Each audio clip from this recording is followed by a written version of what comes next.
تاج الشریعہ کا بیان ہے کہ رات کے 3 بجے سی آئی ڈی کے لوگ میرے روم میں آئے، فرماتے کہ میری اہلیہ میرے ساتھ تھی، دروازہ کھٹکھٹایا، میں نے اپنی اہلیہ کو پردے میں بھیج دیا، دروازہ کھولا تو سی آئی ڈی کے لوگ میرے سامان کی تلاشی لینا شروع کر دی۔ جب میرے سامان کی تلاشی لی اس کے بعد پوچھنے لگے تم نے جمعہ کی نماز کہاں سے پڑھی ہے؟ فرمایا میں مسافر ہوں۔ کہنے لگے چلو ہمارے ساتھ۔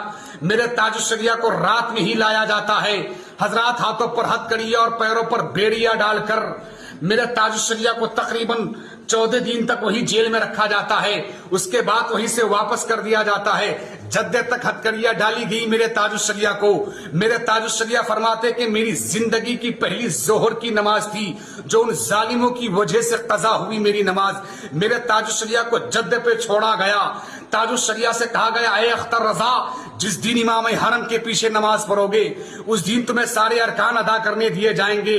میرے تاج الشریعہ فرماتے ہیں اے لوگوں پریشان کر رہے ہو، مگر اتنا یاد رکھنا اگر اختر کی محبت سچی ہوگی، اگر اختر کا عشق سچا ہوگا، اگر اختر کا پیار سچا ہوگا تو وہ دن دور نہیں کہ تم مجھے خود دعوت نامہ دے کر بلاؤ گے۔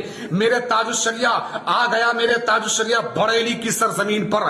جب بریلی کی سرزمین پر آئے لوگوں نے دیکھ لیا کہ چند دن ہی نہیں گزرے تھے وہی سعودیہ حکومت کے نمائندوں نے سونے کی تشتے میں دعوت نامہ سجا کر تاج الشریعہ کے لیے بریلی بھیجا ہے۔